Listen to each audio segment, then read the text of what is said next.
Les frais d'homologation de testament, aussi connus sous le nom de probate fee, constituent une des préoccupations importantes dans le cadre de la détention d'un immeuble situé aux États-Unis. Ces frais légaux s'appliquent au moment du décès et servent à faire reconnaître la validité d'un testament par la Cour. Par exemple, en Floride, ces frais peuvent atteindre 3 à 5 % de la valeur des biens détenus. Comme nous l'avons mentionné dans des vidéos précédentes, il existe certaines techniques afin d'éviter l'application des frais d'homologation de testament au moment du décès. Une de ces techniques est de détenir un immeuble contractuellement avec ce qui est connu comme étant un joint ownership with rights of survivorship.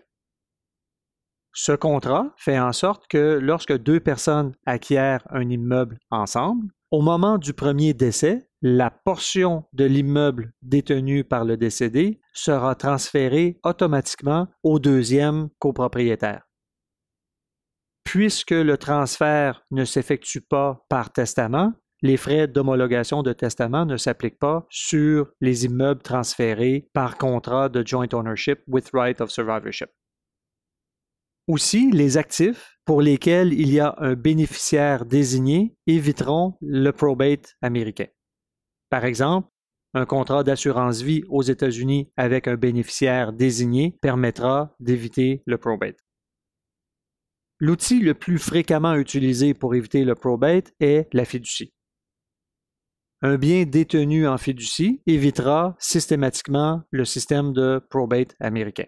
Par exemple, un résident de la Belgique qui détient un immeuble aux États-Unis, à son décès sera visé par la règle de probate, mais si l'immeuble est détenu par une fiducie de laquelle le résident de la Belgique est bénéficiaire, la fiducie lui permettra donc d'utiliser l'immeuble puisqu'il est bénéficiaire de la fiducie, mais au moment de son décès, il n'est pas le propriétaire légal de l'immeuble puisque c'est la fiducie qui est propriétaire.